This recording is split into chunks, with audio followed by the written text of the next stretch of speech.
ညနေသေးဖွင့်သွားမိုက်တယ်ရန်ကုန်နဲ့မြေမျိုးနိုင်ပိုင်းနဲ့ဖူးလို့ရပြီမနက်ခင်းရအောင်ရန်ကုန်သွားမယ်နေ့လည်ခင်းရအောင်မြေမျိုးမှာစိုင်ထိုင်လို့ရပြီရှာကြီးရဲ့ကက်ဆန်မှာအများဆုံးကရန်ကုန်မှာပဲရှိရဒီလာတွေထဲမှာလူရောက်9000လောက်ကိုပို့ပြီးသွားပြီပြဿနာတွေလည်းဘောင်းဆောင်တက်ပြီးသွားပြီပါဆယ်ရအချိန်ကြီးမရောက်ဘူး delivery ရကြတယ်ပစ္စည်းပို့တာတွေကပျက်စီးရရှိရပျောက်သွားတယ်ရှိရဒီပြဿနာတွေပုံတော့ရန်ကုန်မှာစိုင်ဖွင့်လိုက်မှာပဲအေးမှာရန်ကုန်မှာလူဦးရေ6တန်းရှိတယ်လူရောက်9000ဆိုတာပါဆယ်နဲ့တွက်လို့ရှိရင် 0.083 ပဲရှိသေးတယ်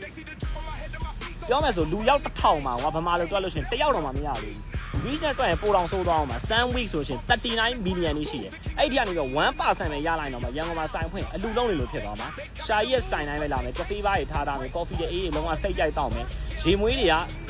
open wall system နဲ့ကိုကယူပြီးစမ်းမယ်စိတ်တိုင်းညစမ်းမယ်ကြိုက်ဝယ်မယ်မကြိုက်ထားတယ်ဒါပဲဓာတ်ပုံရရင် AC ပဲဒီလောက်ပဲလိုအပ်နေတာပါလဲဆိုတော့ invest လုပ်မဲ့လူကောင်းတော့တယောက်ပဲလို့လား LV ကောင်းတာတစ်လုံးထားရင်တော့မှထောင်ကြီးပြီးရင်းနေရပြီပေါ့နော်ဆိုတော့ဒါ brand တစ်မျိုးပဲရှိနေတယ်စိတ်ဝင်စားတယ်ဆိုလို့ရှိရင်လူများနဲ့လည်းအလုံးမလုံးချင်ဘူးအတိုးနဲ့လည်းအလုံးမလုံးချင်ဘူးစိတ်ဝင်စားရင် page မှာတင်လိုက် Viber နံပါတ်ကနေဆက်သွယ်ပြီးတော့ဖုန်းနံပါတ်တောင်းလိုက်တိုင်းရစကားပြောမယ်